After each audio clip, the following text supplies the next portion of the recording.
കാഠ്മണ്ഡുവിലെ ഏറ്റവും പ്രശസ്തമായ സ്വയംഭൂനാഥ് ക്ഷേത്രത്തിലേക്കാണ് ഈ അതിരാവിലെ ഞങ്ങൾ യാത്ര തിരിക്കുന്നത്. യുനെസ്കോ ലോക പൈതൃക പട്ടികയിൽ ഇടം നേടിയിരിക്കുന്ന ആ മനോഹരമായ ബുദ്ധമത ക്ഷേത്രവും അവിടെ നിന്നും നമുക്ക് കാണാനാവുന്ന കാഠ്മണ്ഡു വാലിയിലെ സൂര്യോദയവും എല്ലാം ഏതൊരു സഞ്ചാരിക്കും മറക്കാനാവാത്ത ഒരു അനുഭവമാണ് തരുന്നത്.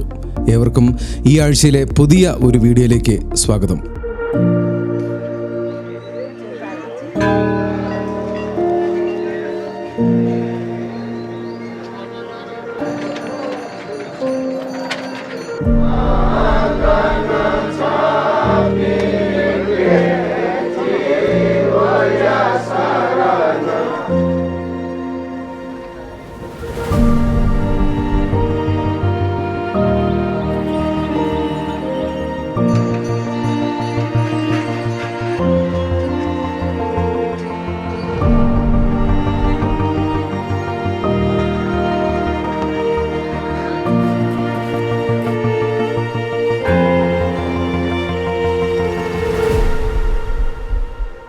എല്ലാവർക്കും ഗുഡ് മോർണിംഗ്. പുതിയ ഒരു വീഡിയോയിലേക്ക് സ്വാഗതം. ഞാനിപ്പോൾ നേപ്പാളിലാണ്. നേപ്പാളിലെ കാഠ്മണ്ഡുവിലാണ്. കാഠ്മണ്ഡുവിലെ രണ്ടാമത്തെ വീഡിയോ ആണ് കേട്ടോ. നാളെ എൻ്റെ എവറസ്റ്റ് ബേസ് ക്യാമ്പിൻ്റെ ട്രക്കിംഗ് സ്റ്റാർട്ട് ചെയ്യാൻ പോവുകയാണ്. ഞാൻ പോകുന്നത് ഗോക്യോ അല്ലെങ്കിൽ ഗോക്യോ ലേക്സ് വഴിയാണ്. അതായത് ഒരു 15 ദിവസത്തെ ആക്ച്വൽ ട്രക്കിങ് അതാണ്. അപ്പോൾ നാളെ മുതലാണ് അത് സ്റ്റാർട്ട് ചെയ്യുന്നത്. നമ്മളിഞ്ഞൊരു 18 വീഡിയോസ് ഓരോ ദിവസത്തെയും ഇങ്ങനെ ട്രക്കിങ്ങിൻ്റെയൊക്കെ വീഡിയോസ് ചെയ്യണമെന്നാണ് എൻ്റെ ഒരു ആഗ്രഹം. അത് നമ്മുടെ നാളെ മുതലാണ് സ്റ്റാർട്ട് ചെയ്യുന്നത്. അപ്പോൾ ഇന്നത്തെ ഒരു വീഡിയോ നേപ്പാളിലെ ഒരു കാഠ്മണ്ഡു വാലി ഒന്ന് കാണാം എന്ന് വിചാരിച്ചു. അത് രാവിലെ ഒരു 4 മണിയായപ്പോൾ എണീറ്റു. എന്നോട് ഇന്നലെ ദുർബാജിയെ പറ്റി ഞാൻ പറഞ്ഞിട്ടുണ്ട് കഴിഞ്ഞ വീഡിയോയിൽ. നമ്മുടെ കാഠ്മണ്ഡുവിലെ ഒരു ഗൈഡാണ്. എനിക്ക് പറയാനുള്ളത്, നിങ്ങൾ കാഠ്മണ്ഡുവിലൊക്കെ വരുന്നുണ്ടെങ്കിൽ ദുർബാജിയെ കോൺടാക്റ്റ് ചെയ്യുക. അദ്ദേഹം വളരെ ഹെൽപ്ഫുള്ളായിട്ടുള്ള ഒരു മനുഷ്യനാണ്. ഞാൻ ഒരുപാട് രാജ്യങ്ങളിലൂടെയൊക്കെ പോയിട്ടുണ്ട്, ഒട്ടനവധി ഗൈഡുമാരൊക്കെ കൂടെ സഞ്ചരിച്ചിട്ടുണ്ട്. പക്ഷേ ഇദ്ദേഹം ഒരു സത്യസന്ധനായ ഒരു ജെന്യൂൻ പേഴ്സണാണ്. അപ്പോൾ ഈ ദുർബാജിയുടെ കോൺടാക്ട് നമ്പരും അദ്ദേഹത്തിൻ്റെ കമ്പനിയുടെ ഇൻഫർമേഷനൊക്കെ ഞാൻ ഈ ഒരു വീഡിയോയുടെ താഴെ കൊടുത്തേക്കാം. ദുർബാജിയോട് ഇന്നലെ തന്നെ പറഞ്ഞിരുന്നു, ഇന്ന് നമുക്ക് രാവിലെ 4 മണിക്ക് എണീക്കണം, ഒരു 5 മണിയൊക്കെ ആകുമ്പോൾ നമുക്ക് പുറപ്പെടണം. ഇവിടെ അടുത്തൊരു മങ്കി ടെമ്പിളുണ്ട്, അതൊന്ന് കാണാമെന്ന് പറഞ്ഞു. അങ്ങനെ ഞങ്ങൾ 5 മണിക്ക് തന്നെ ദുർബാജി എൻ്റെ ഹോട്ടലിൻ്റെ ഫ്രണ്ടിലെത്തി. അപ്പം ഞങ്ങൾ ഒരുമിച്ച് അദ്ദേഹത്തിൻ്റെ ഒരു ബൈക്കുണ്ട്, അതാണ് ഇതിൻ്റെ ഒരു ബ്യൂട്ടി. അദ്ദേഹത്തിൻ്റെ ബൈക്കിൽ ഞങ്ങൾ അവിടെ നിന്ന് ഇങ്ങനെ യാത്ര ആരംഭിച്ചു. രാവിലെയാണ്, സിറ്റിയിലൊന്നും ഒട്ടും തിരക്കില്ല.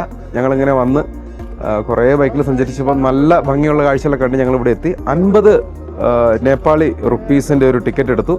ടിക്കറ്റ് എടുത്തിട്ട് നമ്മൾ ഈ ഒരു മങ്കി ടെമ്പിളിൻ്റെ അകത്തേക്ക് നമ്മൾ കയറി വന്നു. അങ്ങനെയാണ് ഇവിടെ എത്തിയത്. ഇവിടെ വന്നു കഴിഞ്ഞപ്പോൾ എനിക്ക് ഭയങ്കരമായിട്ട് ഇഷ്ടപ്പെട്ടു. കാരണം രാവിലെ ഒരുപാട് ആൾക്കാർ ഇവിടെ വരുന്നുണ്ട്.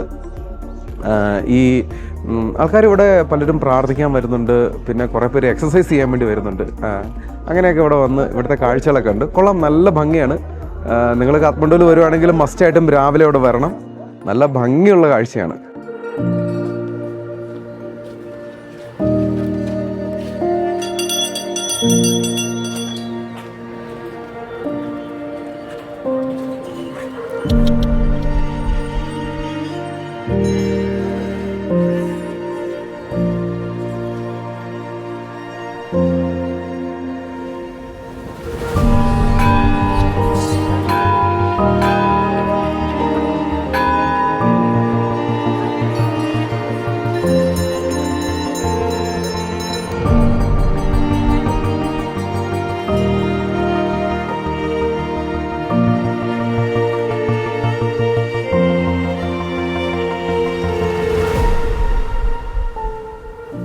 കാഠ്മണ്ഡു വാലിയിലെ ഏറ്റവും പ്രാചീനമായ ഒരു ബുദ്ധമത ക്ഷേത്രമാണ് സ്വയംഭൂനാഥ് ക്ഷേത്രം. സ്വയംഭൂ എന്ന വാക്കിനർത്ഥം സ്വയം ആവിർഭവിച്ചത് എന്നാണ്.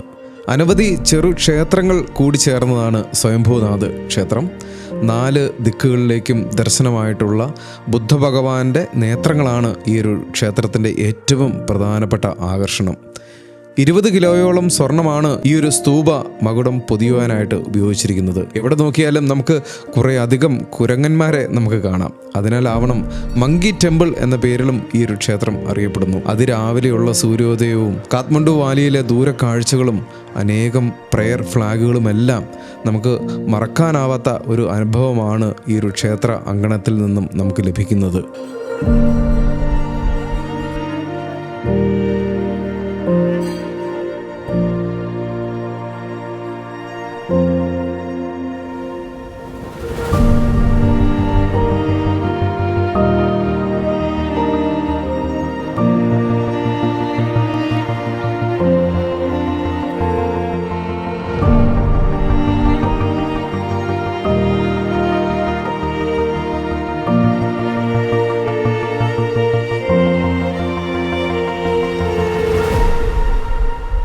നേപ്പാളിൽ വരുവാണെങ്കിൽ, പ്രത്യേകിച്ച് കാഠ്മണ്ഡുവിൽ വരുവാണെങ്കിൽ ഈ ഒരു മങ്കി ടെമ്പിള് മസ്റ്റായിട്ടും നിങ്ങൾ രാവിലെ വിസിറ്റ് ചെയ്യണം. അതായത് ഒരു 5 മണിക്കെങ്കിലും ഇവിടെ എത്തണം. 5 മണിക്ക് എത്തിയാൽ ഇവിടുത്തെ ഈ ഒരു കാഴ്ചകൾ നമുക്ക് നല്ലവണ്ണം കാണാൻ പറ്റത്തുള്ളൂ. ഇവിടുത്തെ ഈ ഒരു സൺറൈസ് ഒരിക്കലും മറക്കാൻ പറ്റാത്തൊരു സൺറൈസാണ്. ഞാൻ സീരിയസ് ആയിട്ട് പറഞ്ഞു, നല്ല രസമുണ്ട് സൺറൈസ്.